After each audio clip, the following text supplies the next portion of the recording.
We begin in Bangladesh, where police are cracking down on anti-government protests, firing tear gas and beating demonstrators on the streets of the capital. Several prominent opposition leaders from the Bangladesh Nationalist Party have been detained.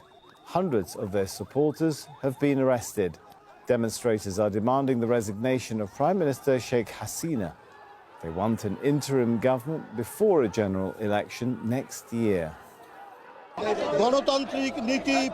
We are following the democratic ways for a peaceful event. We are conducting our event with the people and our supporters.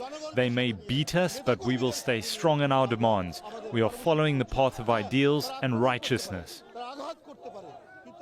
The Bangladesh Nationalist Party is leading the protests, attracting tens of thousands of Bangladeshis to the streets of Dhaka this month alone. Chaos, too, in several other cities, with disruption to road links between the capital and other parts of the country. Trucks and buses stuck in gridlock for hours. At times, protests have become violent as demonstrators call for the resignation of Sheikh Hasina, the Prime Minister for the past 14 years. Our correspondent Tanveer Chowdhury joins us from Dhaka. So looking at things behind you, Tanveer, have the streets now calmed down? Yes, it's pretty much calmed down, but people are anxious. They're worried ahead of the election. They expect more violence, unrest in the city as the opposition and the government party both having a showdown in the street, both calling for demonstration. The ruling party, Awami League, has announced a major demonstration across the country.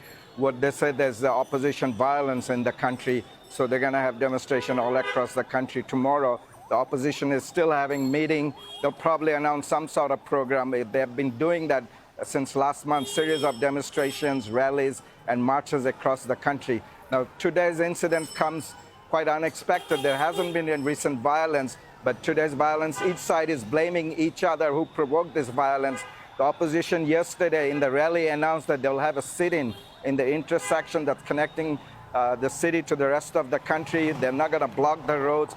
But something happened which triggered the violence. There's a lot of videos circulating, a lot of chatter in the social media. One particular video I want to bring your attention that was posted by alternative media and the online. It shows a bus driver who said that's two guys with Molotov cocktail in front of the police came and threw the Molotov cocktail in the bus. They even said, "Do you want to get burned by the Molotov cocktail?" And then they sped away. So this sort of thing obviously sparks the violence. We don't know exactly who started that. Another element is that a lot of ruling party supporters, particularly from the student wing of the ruling party, takes part in this violence along with the police. The police supports them, and that creates a lot of provocation. And obviously the opposition has to also respond. They're not immune from violence. They also provoke violence sometimes.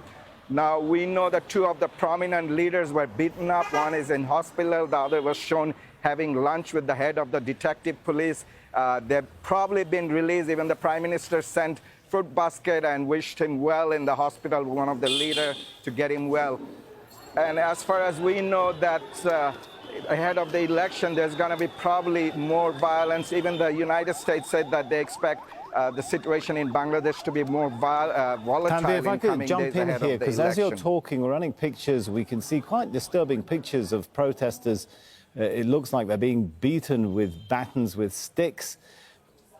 Like I said, quite shocking pictures to look at. And one wonders, is this crackdown actually working in terms of stifling the protests, or is it prompting people to vow to go on?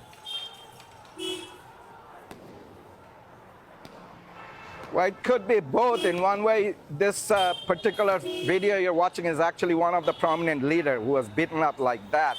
He's really badly injured in the head. Now, the government has been playing intimidation tactics. They've been checking people coming in the cities in the bus, putting up checkpoint. They're checking personal mobile phone, which was unheard of in this country, looking to see if you are a member of the opposition party, whether there's some sort of videos of some sort of email exchange between you and opposition parties. That sort of thing never happened here. And also the ruling party has been saying that we will deal with you in the street if you try to provoke us. The government and the authorities blame the opposition for obstructing traffic. in the streets, and they said that we'll deal with that accordingly.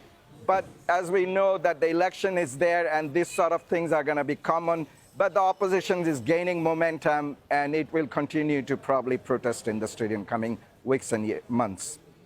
All right, thanks so much, Tanveer Chowdhury.